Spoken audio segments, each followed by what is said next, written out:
I teach here in WP Carey, the management department's Introduction to Management and Leadership course. I have approximately 1,000 students every semester, about 350, 360, 70 in each one. When I graduated from ASU's PhD program, my first job, academic job, was at Virginia Tech in Blacksburg, Virginia.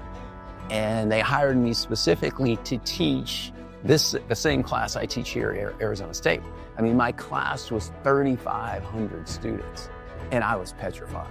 I learned how to teach large groups of people, and I learned how large classes can be phenomenal.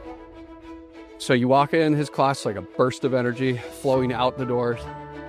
He shows up every time like it's, the NBA Finals, Game 7. Every minute's fresh that you're talking to him, that he's lecturing, that he's looking at his students. So for that reason, I think he's, Mount Rushmore of professors. I knew that if I sat in the front row of his class every single day, I would get to know this fascinating professor, and then I would get to know all the people that he brought in, which were also fascinating. Chris continues to have a profound and enduring impact on the WP Carey School of Business. Teaching isn't just part of his role, it's core to who he is.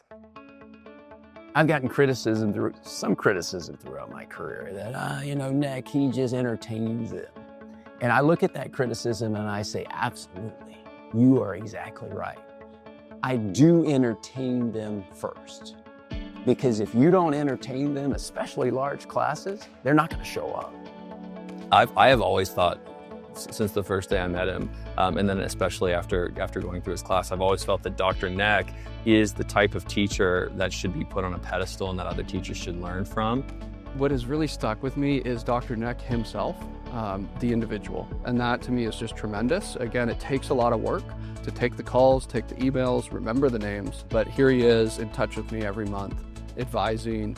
And for example, he made an introduction that led to myself and my two best friends starting a business, and that changed the course of our lives. Chris inspires students to not just become better managers, but better people. Leaders who lead with self-awareness, with empathy, and with integrity. I expose them to the incredible principles of management, leadership, and my hope is they leave and they have the tools to build bridges of their own, whether it's starting a business, whether it's creating a successful family, whether it's saving the world. When your professor's teaching your class, to me, you want them thinking this is going to be the best class. Because if I'm thinking that's my goal, that's going to motivate me to be accountable. That's going to motivate me to make each class period something magical. That's what I want.